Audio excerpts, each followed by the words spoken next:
नमस्कार। कार्यक्रम एनटिभी फोरमको यो अर्को श्रृङ्खलामा तपाईलाई हार्दिक स्वागत छ।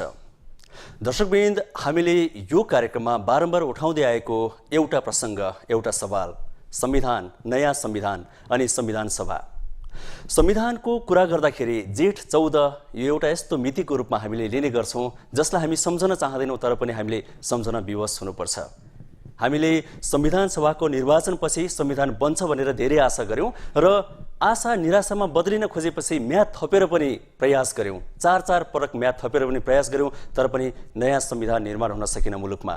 र गएको जेठ 14 मा हामीले एउटा ठूलो आशा बोकेर बसिरहेका थियौं कि नयाँ संविधान आउँछ भनेर, तर पनि त्यो दिन पनि जब संविधान आउन सकेन त्यसपछि हाम्रो आशा पूर्णतः निराशामा बदलियो। हो, अहिले हामी जेठ 14 को यो सेरोफेरमा छौं र नचाहेर पनि त्यो जेठ 14 लाई सम्झिन विवश छौं।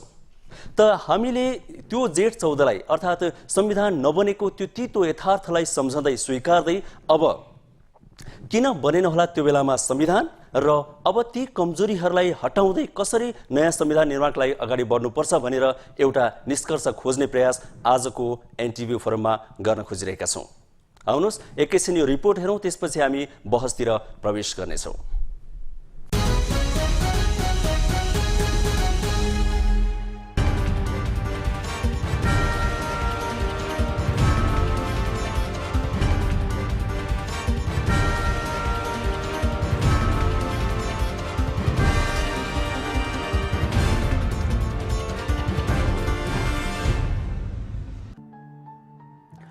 संविधान देशको मूल कानुन, जसको समय, स्थान र संस्कृति सापेक्ष निर्माण गर्ने गरिन्छ, साथै परिवर्तन पनि।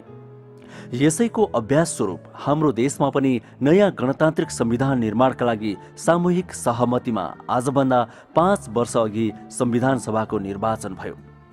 तर विडम्बना निर्धारित समयमा संविधान बन्न सकेन र म्याद थप गरी प्रयास जारी राखियो।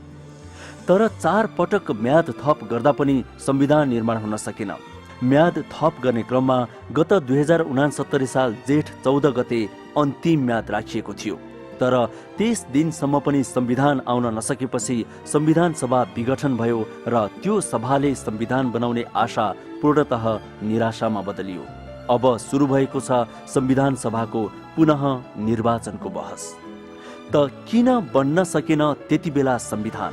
त्यो अध्यारो दिनलाई उज्यालोमा परिणत गर्न विगतका के कमजोरी हटाउनु जरुरी छ, ताकि अब हामीले अर्को जेठ 14 भोग्नु नपरोस्। यसको विश्लेषण नगरी अर्को निर्वाचनमा जानुको औचित्य कति रहला?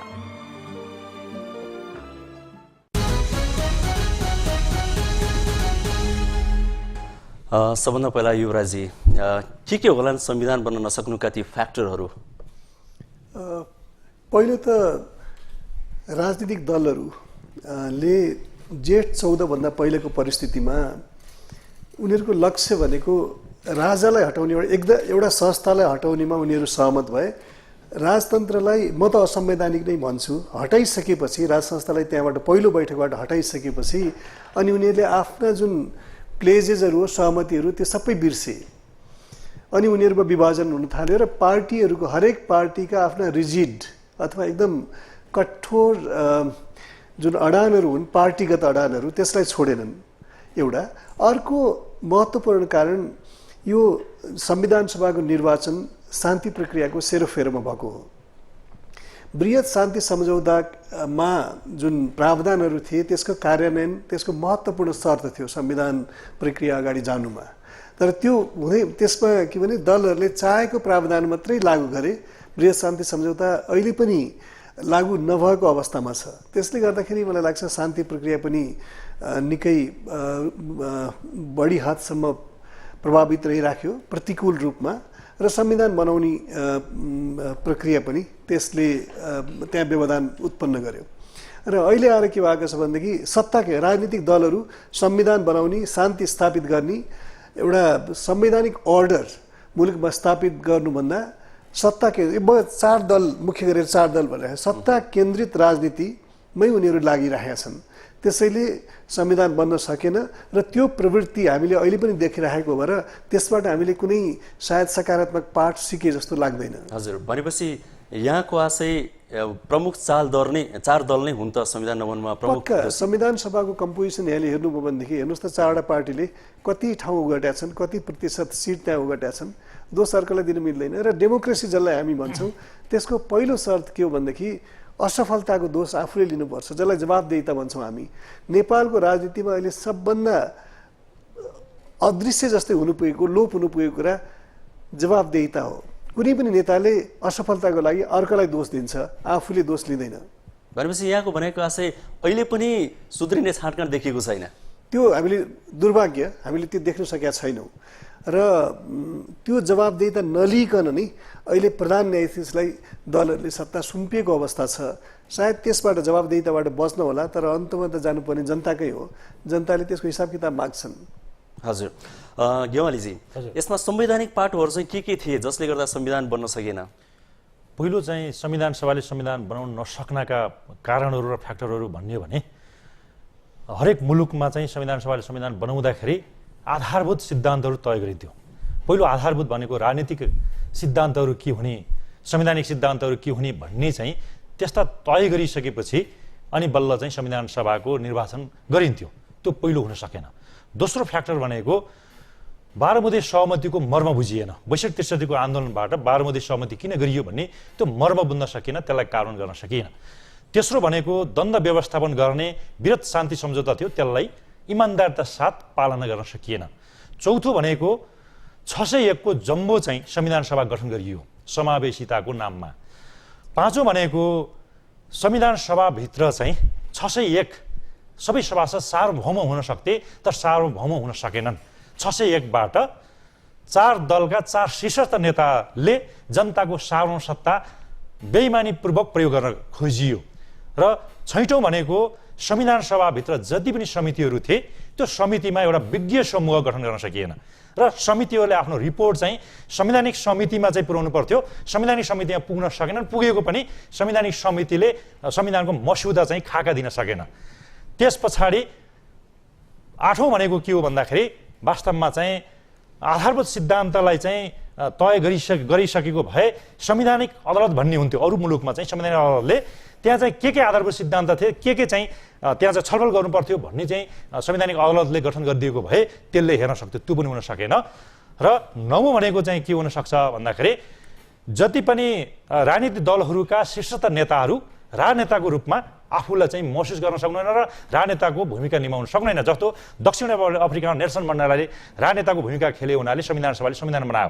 इन्डियामा चाहिँ नेहरू र राजेन्द्र प्रसाद र डाक्टर अम्बेडकरले राजनेता भूमिका खेलेको कारणले संविधान सभाले संविधान बनाएको अवस्था छ। त्यस कारणले र 10औँ भनेको चाहिँ वास्तवमा चाहिँ के थियो भन्दाखेरि बेसिक प्रिन्सिपल तय नभइसके पछाडि शासकीय स्वरूप के हुने, प्रधानमन्त्री चाहिँ संसदीय हुने कि प्रधानमन्त्री हुने कि अर्थात् शासकीय स्वरूप प्रधानमन्त्री हुने कि अर्थात् संसदीय हुने कि राष्ट्रपति हुने शासकीय स्वरूप भन्ने चाहिँ त्यो तय हुन सकेन। 11औँ भनेको चाहिँ वास्तवमा के थियो भनेर हेर्ने भने संहितामा जाँदाखेरि जातीय नामाकरण सीमाङ्कन गर्ने कि फेडरल सिस्टम अर्थात् सामर्थ्यको आधारमा नामाकरण सीमाङ्कन गर्ने भन्ने चाहिँ त्यो तय हुन सकेन। यी तय हुन नसक्नाले अन्ततः चाहिँ संविधान सभाको अवसान हुन गयो। भनेपछि सुधारिएर जान सक्ने सम्भावना कति देख्न सक्छौँ यहाँले हेर्दाखेरि चाहिँ? पहिलो चाहिँ सुधारिएर जानको लागि 601लाई चाहिँ अझै घटाएर 240 चाहिँ सिट छ, त्यो निर्वाचन क्षेत्र निर्माण छ, त्यसलाई चाहिँ घटाएर आधा चाहिँ 120 चाहिँ समानुपातिक 120 चाहिँ पहिलो हुनेले जित्ने निर्वाचन पद्धति भयो भने त्यहाँ समावेशितामा जान सक्छ र कन्स्टिट्युन्सीको पनि प्रतिनिधित्व हुन सक्छ। त्यो एउटा हुन सक्छ। 601बाट 491 पनि होइन, 240 झर्नुपर्छ। अर्को थ्रेसहोल्डको कारणले पनि अहिले चाहिँ संविधान सभाको निर्वाचनलाई अहिले रोकिएको छ, तिथिमिति घोषणा गर्न सकिएन। संविधान सभा भनेको एक्स्ट्रा पार्लियामेन्ट हो, हाइवर्ड पार्लियामेन्ट हो। यो भनेको सार्वभौम हो, यो संसद होइन। संसद जस्तो एउटा सीमामा बाँधिएको होइन, यो सार्वभौम भएको कारणले सार्वभौम हुने खालको सिद्धान्तहरू तय नगरिकन संविधान सभाको जतिसुकै निर्वाचन गरे पनि फेरि संविधान सभाले संविधान दिन सक्दैन। यो उहाँले त जम्मा 240 सिट भइपुग्छ भन्दै हुनुहुन्छ होइन? 240 सिट हुँदाखेरि के हामी सबैलाई समेट्न सक्छौँ? मलाई अघि तपाईँको पछाडिको क्वेसनमा म जान चाहन्छु। एउटा त किन अवसान भयो संविधान सभाको भन्ने कुरामा अब हामी एउटा नागरिक समाजको हैसियतले जुन जेठ 14 मा हामी पुरै दिन हामी सडकमा थियौँ, हामीले नयाँ संविधान पाउँछौँ भन्ने जुन किसिमको आशा र विश्वासमा हामी बसेका थियौँ, विडम्बना हाम्रो आशा र विश्वासमा तुषारपात चाहिँ भयो। अब त्यो हुनाको कारण चाहिँ हामीले आफूले त्यसलाई कसरी विश्लेषण गरेका छौँ भन्दाखेरि चाहिँ एउटा कारण भनेको त यो संविधान बनाउन चाहने र संविधान बन्न नदिने बीचको सहमति नभएका कारणले संविधानको विघटन भएको हो भने, अर्को कुरा भनेको चाहिँ संविधान जुन सडकमा उठेका मुद्दाहरू छन् त्यो मुद्दाको चाहिँ सही रूपमा सुनाइ पनि नभएका कारणले गर्दाखेरि पनि अवसान भएको हो भन्ने मलाई लाग्छ। त्यो सडकमा उठेका कुराहरू मुद्दाहरू जुन समावेशीका मुद्दाहरू छन् त्यसलाई पनि राम्रोसँग सम्बोधन हुन सकेन, अर्को कुरा। र अर्को तेस्रो कुरा भनेको मैले पनि हामी संविधान भन्दा जनताप्रति इमान्दार भएनौँ। संविधान बनाउने हाम्रो कुनै पनि हामीले सोच बनाएनौँ, मुखले एउटा भन्यौँ तर व्यवहारमा हाम्रो नेताहरूमा फरक भयो र सत्ताका लागि मात्रै लुछाचुनी भएका कारणले गर्दाखेरि पनि यो संविधान चाहिँ बन्न नसकेको कारण चाहिँ हो। र अब रह्यो सिटको कुरा, जुन अहिले जुन 240 को कुरा जुन उहाँले भन्नुभयो, अब यो मलाई पनि लाग्छ अब यो 601 ठुलो जाम्बो संविधान सभा बनाएर के अरे देशलाई चाहिँ एउटा आर्थिक भार गर्ने भन्दा पनि सानो बनाउनु पर्छ र त्यसलाई चाहिँ वास्तविक यो जनसङ्ख्याको आधारमा समावेशी बनाउनु पर्छ र सानो बनाउनु पर्छ पनि यहाँ भनिरहनु भएको छ हैन, तर सबैलाई समेट्नु पर्छ भन्ने कुरा पनि सबैको सामूहिक आवाज होइन। यो कसरी सम्भव हुन्छ दुवै कुरा? त्यो त तपाईँको जस्तो भनौँ न, यो प्रत्यक्ष निर्वाचन प्रणाली र समानुपातिक निर्वाचन प्रणाली जुन छ त्यसमा चाहिँ जनसङ्ख्याको आधारमा त बाँड्न सकिन्छ। 100 जना भए पनि जनसङ्ख्याको आधारमा त बाँड्न त सकिन्छ नि। तपाईँको जनसङ्ख्याको आधारमा गर्दाखेरि चाहिँ महिलाहरूको सिट सुरक्षित हुने हो, बढी महिलाको सङ्ख्या धेरै छ त्यो भन्नुभयो कि? अब त्यो चाहिँ हो, त्यसरी चाहिँ हो। अनि अर्को कुरा अरू कतिपय चाहिँ फेरि छायामा पर्न सक्ने होला नि त फेरि त्यसो गर्दा पनि होइन। कस्तो अब यो महिलाहरूले के यो देशको नागरिक होइन नि त? युवराजी, जस्तै समाजपतिबाट ल्याएका सभासदहरूको भूमिका चाहिँ न्यून रह्यो भन्ने चाहिँ एकदमै धेरै अहिले आइ पनि रहेको छ। जनताको प्रतिनिधित्व वास्तवमा गर्न सकेनन् भन्ने गुनासो पनि आइरहेको छ। उहाँले पनि त्यही कुरा गर्नुभयो। 4 दल त्यसभित्र पनि केही नेताहरूमा मात्रै शक्ति घुमिरह्यो भन्ने कुरा गर्नुभयो। यो पनि एउटा महत्त्वपूर्ण कारण हो। महत्त्वपूर्ण कारण संविधान सभा पनि जहिले पनि के भने प्रक्रियाहरूलाई नियमहरूलाई निलम्बन गरिदिने, नियमबाट चल्दै चल्दैन। जब तपाईँ नियमलाई कुनै ठाउँ दिनुहुन्न, परम्परालाई संविधानमा आधारित र बाहिर फलो गरिएका परम्पराहरूलाई ठाउँ दिनुहुन्न, अनि त्यसपछि संविधान बन्नै सक्दैन। संवैधानिक प्रक्रियाहरूलाई मिचेर संविधान तपाईँले बनाउन सक्नुहुन्न। मुलुकका महत्त्वपूर्ण निर्णयमा जब हामी बहस गर्छौँ त्यो रेकर्डेड हुनुपर्छ, भावी पुस्ताले पनि थाहा पाउनुपर्छ किन हामीले यति महत्त्वपूर्ण निर्णय लियौँ। त्यहाँ जनताको सहभागिता हुनुपर्छ, किन यो निर्णय लिँदैछ भनेर। हामीलाई केही पनि थाहा छैन। त्यसैले मैले के भने जब हामी संविधान मिचेर, परम्परा मिचेर, नियम कानुन मिचेर निर्णय लिन्छौँ, जनतालाई विश्वास गर्दैनौँ, त्यहाँबाट संविधान बन्दैन, स्थिति बन्दैन। अर्डर भन्छौँ नि, जसले हामीले कन्स्टिट्युसनल अर्डर भन्छौँ, बन्दैन। मान्यता के हो भनेदेखि जनता हुन् सार्वभौम, त्यसले निश्चित प्रयोजनको लागि र निश्चित समयको लागि त्यो सार्वभौम सत्ता डेलिगेट गरेको हुन्छ। सधैँ सार्वभौम हुँदैनन् उनीहरू। तर उनीहरू के भने 4वटा पार्टीका नेताहरूका आदेशपाल भइदिए, नेताहरूले जे भने त्यो मान्दिए। जनताहरू के चाहन्छन् भन्ने कुरा त्यसमा हामी जाँदै गएनौँ। सङ्घीयता जस्ता, समावेशीकरण जस्ता अनि शासकीय स्वरूप जस्ता महत्त्वपूर्ण विषयमा कहाँ जनताको बिचमा बहस भयो त? भएन नि। त्यसो भएर 4 पार्टीका नेताहरू सबै कुराका विज्ञ त होइनन्। उनीहरू एउटा निश्चित प्रयोजनका लागि जनताले चुनिएर आएका हुन्। तर जनता के चाहन्छन् भन्ने कुरा थाहा पाउनु पऱ्यो नि। कि बाहिर विदेशतिर हेर्ने, उनीहरूले के भन्छन्, के सल्लाह दिन्छन्, के हराउँछन्, नेपालमा कस्तो व्यवस्था हुनुपर्छ भनेर बाहिरतिर हेर्ने परम्परा हामी कहाँ बस्यो। त्यसले गर्दाखेरि हामी जनताको सहभागितामा आधारित संविधान बनाउन सकेनौँ। जनताको भूमिकालाई यो जेठ 14 गते पछिका हाम्रा व्यवहारले, हाम्रा आचरणले उनीहरूको भूमिकालाई न्यून गरियो। अहिले जति पनि जुन एउटा सरकार गठनको प्रक्रियादेखि लिएर अब यो चुनावको यो जुन माहौल एउटा बनाउने कुरामा जुन खालका विवादहरू आइरहेका छन्, जस्तै अब हरेक क्षेत्रले यो विषयमा चाहिँ आफ्नो किसिमबाट विवाद गरेर राजनीतिक दलहरू 33वटा दलहरू त्यता आन्दोलन गरिरहेछन्। अब चाहिँ अरू चाहिँ अब जस्तै कानुन व्यवसायहरू यहाँहरू पनि अर्को चाहिँ विरोधमा हुनुहुन्छ होइन। भनेपछि यस्ता खालका विरोधहरूले ती कमी कमजोरीलाई सच्याएर अगाडि बढ्नभन्दा अझै बढी उद्वेलित बनाएको जस्तो पनि आवाज हुन्छ नि कहिलेकाहीँ। त्यो चाहिँ लाग्दैन यहाँलाई? होइन, उद्वेलित चाहिँ के हो भन्दाखेरि हामी त संविधान सभाको दोस्रो पटक निर्वाचन गर्न भनेर जाँदैछौँ। त्यो जाँदा पनि पहिला त वैधानिकता त खोज्नु पऱ्यो नि। तर अहिले चाहिँ वैधानिकताको प्रश्न हेऱ्यो भने सरकार गठनको सम्बन्धमा वैधानिकताको प्रश्न उठेको छ। र राजनीतिक सहमतिको आधारमा चाहिँ सहमतिको सरकार गठन गरेर चुनावी सरकार बनाउनु पर्थ्यो र त्यो पहिलो नै वैधानिकताको त्यहाँ प्रश्न उठ्यो हुनाले 33 दलहरू, नागरिक समाजहरू, कानुन व्यवसायीहरू उद्वेलित भएका हुन्। त्यसै उद्वेलित भएका होइनन्। त्यसकारणले अहिलेको मन्त्री परिषदले कम्तीमा पनि राजनीतिक दलको सहमतिमा राजनीतिक दलकै नेताबाट प्रधानमन्त्री चाहिँ भयो भने त्यो चुनावी सरकार गठन गर्दा वैधानिक हुन सक्छ, त्यसले चाहिँ संविधान सभाको दोस्रो पटकको निर्वाचन गर्न सक्छ भन्ने मान्यता हो। दुर्गाजी, जस्तै यी सबै कुराहरू हामीले सुन्दै गर्दाखेरि, यी सबै कुराहरू बहस गर्दै गर्दाखेरि हामीले के अर्को कुरा भेट्यौँ भने हामीले राजनीतिक दलका नेताहरू जसलाई चुनेर पठाएका छौँ नि जनताहरूले, होइन, ती दलका नेताहरू चुन्दाखेरि नै अब चाहिँ धेरै विचार गर्नु पर्यो भन्ने कुरा हो अब आउने चुनावमा। अबको संविधान सभाको निर्वाचन हुने हो भने तपाईँले देखिसक्नु भएको छ थुप्रै पार्टीहरू भइसके, जनताहरूमा यति फ्रस्ट्रेसन, निराशा छाइसकेको छ कि अब यो नेताहरूले हाम्रो भविष्यमाथि खेलबाड गरिसकेर अब हामी चाहिँ अब उनीहरूप्रति जुन खालको वितृष्णा अहिले जनतामा जागिसकेको छ, अबको चुनावमा चाहिँ सहज वातावरण चाहिँ छैन। दर्शकवृन्द, हामीले यसै विषयमा सर्वसाधारणका केही विचारहरू पनि सङ्कलन गरेर ल्याएका छौँ। आउनुहोस् एकैछिन ती विचारहरू हेरौँ, त्यसपछि हामी फेरि पनि बहसमा प्रवेश गर्नेछौँ।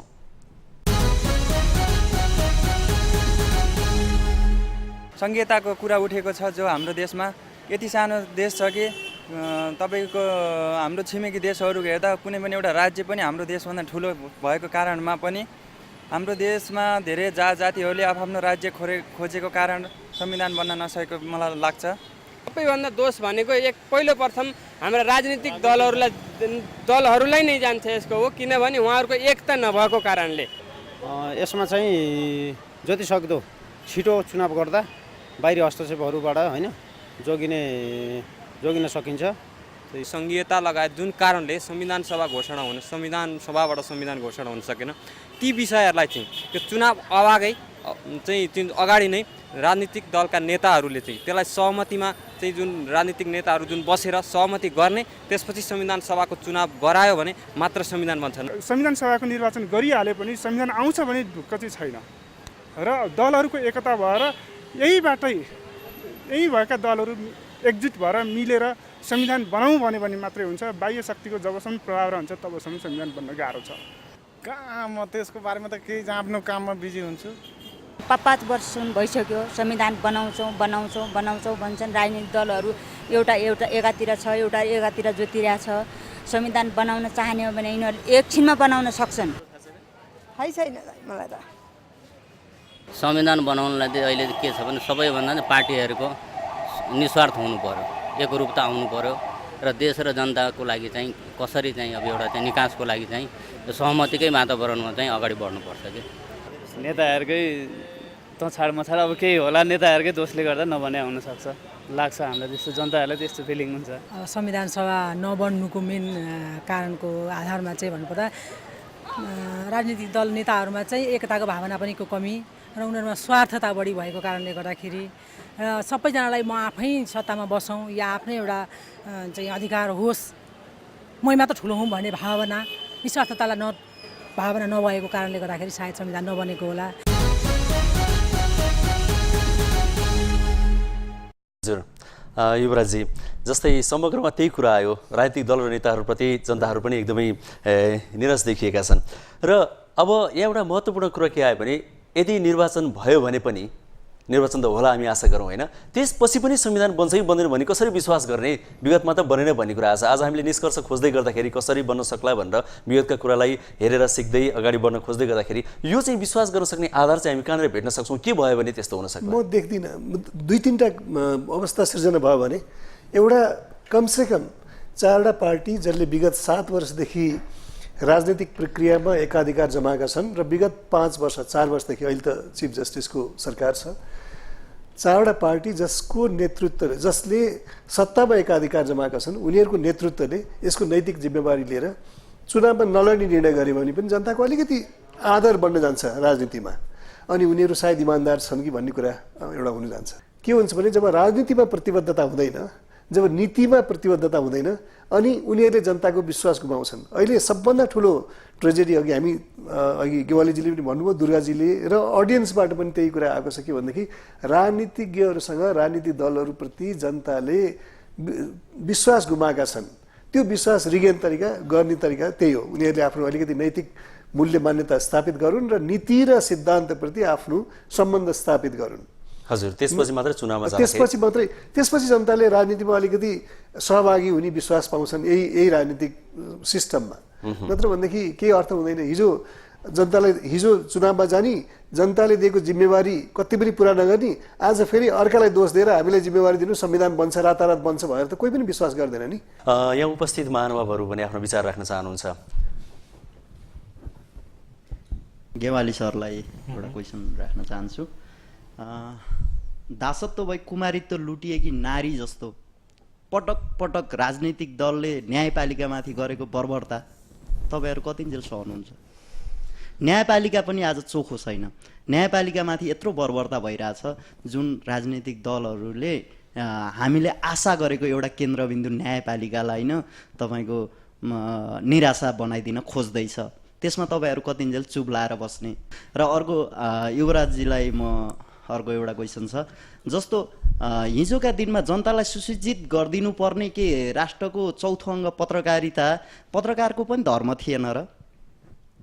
राजनीतिक दलहरूले के गर्दैछन्, यिनीहरूले गल्ती गर्दैछन्, यिनीहरू यस्तो गर्दैछन्, यिनले यस्तो गर्नु पर्थ्यो, यो कारणले यो हुन सक्छ है भन्ने जनतालाई हिजो सुसज्जित गरिदिनु पर्ने पत्रकारको पनि धर्म हो जस्तो मलाई लाग्छ। तपाईँ हाम्रो जिम्मेवारी कहाँ थियो त त्यति बेला? संविधान बनेन, अब किन बनेन त्यो यस्तो भयो भनेर त्यसैमा अल्झिरहनु पनि त्यति आवश्यक छ जस्तो मलाई लाग्दैन। किनभने हामी सबैलाई चाहिएको कुरा के हो भने नयाँ संविधान जति सक्दो छिटो नै चाहिएको हो। त्यसकारण केही प्राविधिक कुराहरू छन् होला, ग्यावालीजीले भने जस्तै सरकारमा को बन्ने, को व्यक्ति प्रधानमन्त्री हुने कुरा इम्पोर्टेन्ट होला एकदमै सहज पोलिटिकल सिचुएसनमा।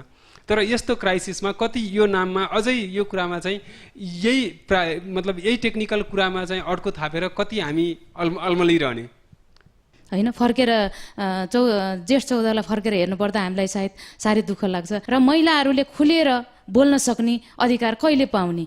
चुनाव गर्नको लागि र चुनाव भइसकेपछि नयाँ संविधान बन्नको लागि जुन खिलराज रेग्मीजीको सरकार, त्यस पछाडि राजनीतिक दलहरू र हामी नागरिकहरूको भूमिका के भयो भने यी तीनटा संयन्त्रहरूले चाहिँ के गर्न सक्यो भने मङ्सिरमा चुनाव हुन्छ र संविधान बन्छ। वास्तवमै हामी नेपालीमा एउटा उखान छ नि, धेरै बिरालो भयो भने मुसा खाँदैनन् भन्ने। यो उखान चरितार्थ भएको हो कि संविधान सभामा?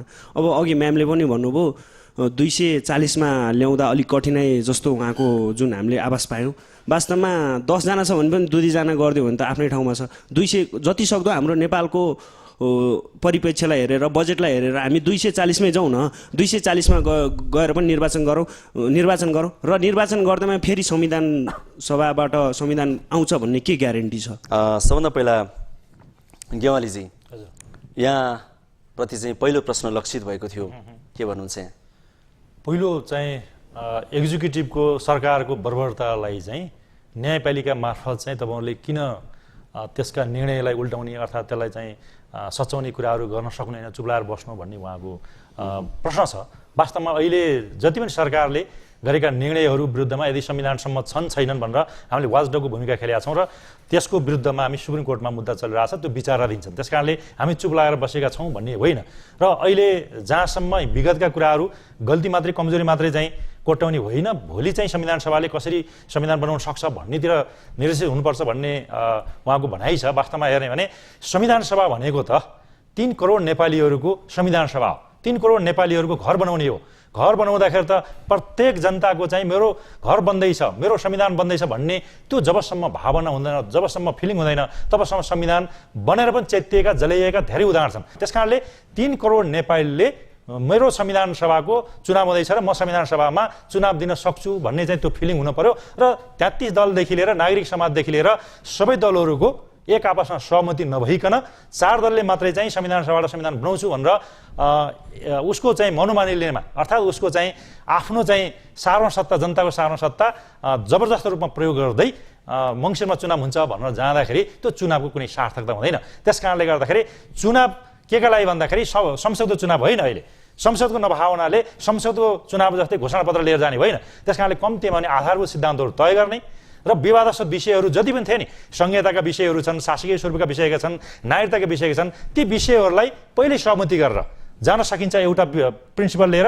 अर्कोतर्फ यदि विवादास्पद विषय चाहिँ सहमति हुन सकेन भने क्षेत्रीय रूपमा पनि जनसङ्ग्रह हुन्छ, राष्ट्रिय रूपमा जनसङ्ग्रह पनि गर्ने गरी त्यो पनि राखेर ती बुँदामा राखेर हामी संविधान सभाको निर्वाचनमा गयौँ भने त्यसले सार्थकता दिन सक्छ।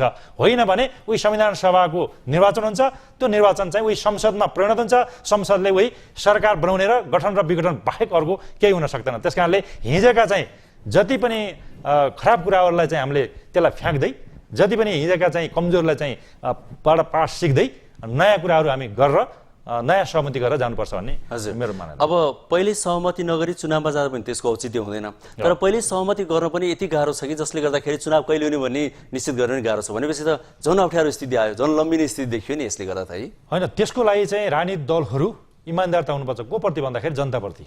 जनताले निर्वाचित गरेर आएका राजनीतिक दलहरू अथवा प्रतिनिधिले परिस्थिति नै आउने थिएन नि। अर्थात् त्यो नभएको परिस्थिति यदि राजनेताको अभाव हो, राजनेता हुने भने जनताप्रति एकाउन्टेबिलिटी हुनुपर्छ, रेस्पोन्सिबिलिटी हुनुपर्छ। राजनीति भएनन् भन्ने आशय आइरहेको छ। राजनेता छान्नु त जनादेश लिनु पर्यो, चुनावमा जानु पर्यो भनेपछि चुनावमा नगइकन त त्यो राजनेता कसरी छान्ने त फेरि? हो, चुनावमा जानलाई भने चुनावी वातावरण तयार गर्नु पर्यो। चुनावी वातावरण भनेको 4 दलले मात्रै चुनाव गरेर यो संसदको चुनाव होइन, संविधान सभा चुनाव हुनाले सबै दललाई एक ठाउँमा ल्याउनु पर्ने हुन्छ। सबै दल, नागरिक समाज, विज्ञ समूहहरू सबैलाई एक ठाउँ बसेर यो चाहिँ व्यक्तिगत स्वार्थ, पार्टीका स्वार्थभन्दा माथि उठेर राष्ट्रको स्वार्थ र जनताको स्वार्थमा उहाँहरू चाहिँ हिँड्नुपर्ने हुन्छ। अन्यथा जवाफदेहिता उहाँको हुनुपर्छ। यदि त्यो जवाफदेहिता देखाउन सक्दैन भने उहाँले राजनीति गर्नु बेकार हुन्छ र उहाँले सन्यास लिनु भन्दा अर्को विकल्प देखिँदैन। हजुर दुर्गाजी, जस्तै महिला अधिकारको कुराहरू पनि यहाँ उठ्यो होइन? अबको चाहिँ दिनमा हामीले कसरी नेपाललाई नयाँ संविधान दिने भन्ने प्रसङ्गमा त्यसलाई जोड्दाखेरि महिलाहरूको सहभागिता, महिलाहरूको चाहिँ अबको कदम कस्तो हुनुपर्छ, के भन्नुहुन्छ यहाँ? एउटा कुरा त मेरो गेउली सरसँग अलिकति मेरो असहमति के हो भन्दाखेरि चाहिँ यथाशीघ्र संविधान सभाको निर्वाचनको मिति तय होस् भन्ने हामी चाहिँ चाहन्छौँ। किनभने देश एकदम अन्योलतामा अस्थिरता भइरहेछ र जति अन्योलता र अस्थिरता हुन्छ, अघि उहाँ बहिनीले भने जस्तै त्यति त्यसको असर चाहिँ बढी महिलालाई पर्दो रहेछ भन्ने कुरा अहिलेका विभिन्न घटनाक्रमले चाहिँ त्यो देखाइरहेको छ। त्यस कारणले गर्दाखेरि चाहिँ यो संविधान, मैले अघि पनि भने, संविधान कसलाई चाहिएको छ र संविधान छिटो बनोस् भन्ने कसले चाहेका छन्, त्यसको लागि पनि संविधान चाहिँ अब यो धेरै जनता संविधान छिटो चाहन्छन्, नयाँ संविधान चाहन्छन् र त्यो नयाँ संविधानमा उनीहरूको हक अधिकारको चाहिँ सुनिश्चित भएको उनीहरू चाहन्छन्। त्यस कारणले गर्दाखेरि चाहिँ अब पटक पटक 4 पटकसम्म पनि संविधान सभाको म्याद थप्दाखेरि संविधान बनाउन सकेनौँ र अहिले संविधान सभाको यो जुन दुर्घटना भयो भन्छु के म चाहिँ, दुर्घटना भयो जेठ 14मा, अहिले 1 वर्ष पुगिसक्दाखेरि पनि हामी सहमति गर्न सक्दैनौँ भने चाहिँ अब कहिलेसम्म उनीहरू सहमति गर्लान् र फेरि नयाँ संविधान सभाको चुनाव गरेर अनि के अरे हामीलाई संविधान देलान् भन्ने चाहिँ मलाई लाग्छ। तपाईँहरूले भने जस्तै सबै हामी जनताले भनेको के हो भन्दाखेरि चाहिँ अबको विगतको गल्ती कमजोरीलाई पाठ सिक्ने कुरा अहिले हाम्रो नेताहरूले त सिक्नै चाहनु भएन के। पहिलाको गल्ती जुन छ त्यो गल्तीबाट पाठ सिक्ने कुरा हामीले देख्नै पाएनौँ। हेर्नुहोस् है, अब चाहिँ जनता चाहिँ धेरै के अरे आफ्नो यो अधिकारप्रति सचेत भइसकेका छन्। अब कसलाई चुन्दाखेरि अथवा के गर्दाखेरि चाहिँ हाम्रो भविष्य, हाम्रो संविधान आउँछ भन्ने कुरामा चाहिँ अब जनताले चाहिँ त्यो छुट्याउनुपर्छ भन्ने मलाई लाग्छ। र संविधान अब यो जुन ठुलो सङ्ख्या गराएर मात्रै हुँदैन र सानो होस् भन्ने मलाई यति नै हो भन्ने 601 हुनु हुँदैन र त्योभन्दा सानो हुनुपर्छ भन्ने हामीले अझ हुन्छ भने चाहिँ 300 मात्रै भए पनि पुग्छ संविधान सभा भन्ने खालको कुराहरू हामीले उठाइरहेका छौँ भने त्यो थोरै बनाउने, समावेशी गर्ने र यसलाई चाहिँ यथाशीघ्र चाहिँ संविधान सभाको नयाँ संविधान चाहिँ जनतालाई चाहिँ दिनुपर्छ भन्ने हाम्रो चाहिँ मान्यता। र यो भयो भने मात्रै अहिले जुन महिलामाथि हुने हिंसा, महिलामाथि हुने जुन खालको अहिले चाहिँ विभेद छ त्यसको चाहिँ अन्त्य हुन्छ भन्ने पनि हामीले चाहिँ आशा र विश्वास लिएका छौँ। हजुर, अब यहाँहरू भन्नुहुन्छ मिति छिटो तोक्नु पर्यो। अब सबैजनाको एउटा अर्को सहमति के छ भने मिति तोकेर चुनाव गरेर मात्रै भएन, केही विवादास्पद विषयहरूमा पहिल्यै हामीले निर्णय गरेर अगाडि बढ्नुपर्छ भनेपछि त यहाँ पनि विवाद देखियो होइन? अनि त्यो विषयमा त कुनै बहसै चलेको छैन। विवादित विषयहरू जुन अघि पनि भन्ने छ, विवादित विषयमा त कुनै पनि दलहरू छिर्नै सकेका छैनन् अथवा त्यसमा बहस छलफल बन्नै सकेको छैन। भनेपछि मिति तोक्ने समस्याको समाधान होला त भने होइन? अब त्यो भएपछि एक किसिमको चाहिँ उनीहरूमा त्यो हताश एउटा किसिमको अब सहमति माहौल बन्छ, सहमति गरौँ भन्ने वातावरण बन्छ कि भन्ने चाहिँ हाम्रो चाहिँ त्यो ठम्मै हो कि त्यो चाहिँ। हजुर युवराजी, यहाँ प्रतिलक्षित 2वटा जिज्ञासा छन्।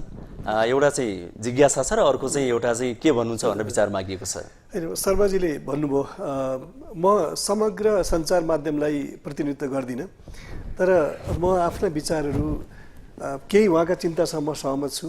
जस्तो के भनेदेखि खास गरेर 62-63 यता जसलाई मैले अघि पनि भने एउटा उद्वेलित मानसिकता व्याप्त वातावरण थियो, त्यसमा सञ्चार जगतले, नागरिक समाजले जस्तै सञ्चार जगतले पनि आफूलाई दलहरू विशेषसँग दल सापेक्ष हुन थाले। हामीले दोहोरो मान्यता अपनायौँ, टाइममा खबरदारी गरेको। यद्यपि म आफ्नो बारेमा भन्न सक्छु, मैले कहिले पनि त्यो कम्प्रोमाइज गरिनँ। मलाई लागेको कुरा मैले सुरुदेखि नै भन्दै आएको थिएँ। जब प्रतिनिधि सभामा घोषणाबाट संविधान खत्म गरियो, मैले त्यसको विरोध गरेको थिएँ। त्यहीबाट त्यो विचलनको परम्परा कहीँ पनि यस्तो हुँदैन। एउटा घोषणाबाट, अध्यक्षको आसनबाट घोषणा गरेर संविधानलाई मार्ने अथवा कानुनले संविधानलाई खत्म गर्ने, त्यो हुँदैन। कानुन, संविधानसँग बाँधेको कानुन खत्म हुन्छ। यो कानुनी मान्यता यो हो, संवैधानिक मान्यता यो हो। त्यहाँ हामीले गल्ती गऱ्यौँ र त्यही गल्तीहरू चुलिँदै गएर अहिले यो अवस्थामा हामी आइपुग्यौँ। र सञ्चार जगतले मलाई अहिले पनि के लाग्छ भने दोहोरो मान्यता नराखिकन संविधानवादका मौलिक सिद्धान्तलाई मान्ने हो भनेदेखि र त्यसलाई समर्थन गर्ने हो भनेदेखि राजनीतिक दलहरूमाथि दबाव पर्छ र उनीहरूका गल्तीहरू, उनीहरूका जवाबदेहिताको कुराहरू हामीले उठाउनुपर्छ जहाँ हामी असफल भएको छौँ। लामिछानेजीले भनेको कुरा के भनेदेखि अब संविधान लेखन भनेको एउटा किताब लेखेको, कुनै पनि किताब लेखे जस्तो होइन। त्यसमा बहस हुन्छ, त्यसमा ऐतिहासिक मान्यताहरू, परम्पराहरू, अरू देशका बेस्ट प्र्याक्टिसेसहरू, सफलता असफलताका कुराहरू बहस हुन्छन् र हामीले बनाउने संविधानका प्रावधानहरूको दूरगामी असर के हुन्छ भनेर गरिन्छ। त्यसमा यत्रो टाइम लिएको नि त, 2 वर्ष नभएर 4 वर्ष, 2 वर्षहरू थप उनीहरूले आफै लिएको। तर दुर्भाग्य के भने यहाँ कहीँ पनि त्यसमा त्यो बहसमा नगइकन, जवाबदेहिता फिक्स नगरिकन, जिम्मेवारी निश्चित नगरिकन हामी अगाडि बढ्नै सक्दैनौँ। त्यो अहिले हामीले यहाँ कोठामा बसेर बहस गरे पनि भोलि नेताहरू जाँदाखेरि नेताहरूलाई दुःखद कुरा के छ भनेदेखि कुनै वाट एभर रिजन, जुनसुकै कारणले भए पनि एउटा पूर्व सांसदको हत्या गरिएको अवस्था छ। मतलब जनता आक्रोशित छन् कुनै न कुनै रूपमा। त्यो अपराधीहरूले गरेको म मान्छु, तर जनतामा पनि, आम जनतामा पनि आक्रोश चुलिएको छ। त्यसको जवाफ उनीहरूले माग्दाखेरि तर्कसङ्गत जवाफ, इमान्दार जवाफ पाएनन् भनेदेखि उनीहरूले भनौँ न त्यसलाई हिंसात्मक रूपमा पनि प्रतिरोध गर्यो भने के हुन्छ? त्यो माहौल छ कि छैन? र के अर्को उहाँको प्रश्न त्यसैसँग जोडिएको छ। उहाँको प्रश्न एउटा वातावरण त बन्नु पऱ्यो नि, विश्वासको वातावरण, जहाँ नेताहरू र प्रतिनिधिहरू, राजनीतिक दलले पठाएका चुनावका प्रतिनिधिहरू जनता समक्ष जाने वातावरण हुनु पर्यो। यो सरकारले त्यो वातावरण बनाउन सक्छ होला? छैन नि त। त्यसबाट असुरक्षाको वातावरण पनि व्याप्त छ। असुरक्षासँगै सरकारको आधिकारिकता एकदम शून्य अवस्थामा छ र अहिले दुर्भाग्य के भइरहेको छ भनेदेखि न्यायपालिकाको स्वतन्त्रता र इफिसियन्सी पनि कम्प्रोमाइज भएको हो कि भन्ने डर छ कि। त्यसो यो वातावरणमा जस्तोसुकै पनि चुनाव गरौँ, हामी जाउँ भनेर भन्न अलिकति त्यो त्यति वाइज निर्णय हुँदैन होला। जसरी मलाई लाग्छ यो व्यापक छलफलमा 4 पार्टीले जसरी अहिलेको एजेन्डा सिन्डिकेट भनेर भनिरहेका छन्, त्यो यहाँ नमनौँ। तर उनीहरूले जसरी राजनीतिक प्रक्रियामाथि वर्चस्व स्थापित गरेको छन्, त्यो चुनावको मौलिक मान्यताको हिसाबले पनि अनफेयर हुन्छ। के भनिन्छ भनेदेखि लेभल प्लेइङ फिल्ड अथवा समान खेल्ने समान अवसर पाउनुपर्छ। अरू दल त डिसएडभान्टेजमा भयो नि त, उनीहरूलाई त्यो एडभान्टेज छैन। 4 दल सत्तामा पकड छ, अरू दलको छैन। निर्वाचनमा गयो भने पनि उनीहरूलाई घाटा हुन्छ। त्यसरी ती कुराहरूलाई ती वातावरणलाई, ती परिस्थितिलाई ध्यानमा राखेर राष्ट्रपतिदेखि लिएर विचाराधीन मुद्दा छ प्रधान न्यायाधीशको प्रधानमन्त्रीत्वलाई बारे म यहाँ टिप्पणी गर्न चाहदिनँ। तर अरू राजनीतिक दलहरूमा यो छलफलहरू हुनुपर्छ र कसरी संविधान पहिलाका गल्तीबाट कसरी सिक्ने र अगाडि कसरी जाने भन्ने कुरा एउटा निर्णयमा उनीहरू आउनुपर्छ। हजुर, अहिले यो नेपालको संविधान बनाउन युथहरूको सहभागी नै छैन। यसकारण यो युथहरू चाहिँ आफू संविधानमा उठेर, चुनावमा उठेर जनताहरूले राम्रो युथलाई छानेर अनि राम्रो भोट दिएर एक असल युथलाई, एक संविधान बनाउने युथलाई छानेर चिनाउनु पर्यो के? यहाँ के भन्नुहुन्छ निष्कर्षमा आइपुग्दाखेरि हामीले अब गर्नुपर्ने काम के? हामीले गर्नुपर्ने पहिलो काम के हो भन्दाखेरि सबै दलहरूलाई वार्तामा ल्याउनुपर्छ। पहिलो चाहिँ वार्तामा ल्याइसकेपछि एउटा सहमति तय गर्नुपर्छ। त्यसपछि आधारभूत सिद्धान्तहरू तय गर्नुपर्ने हुन्छ।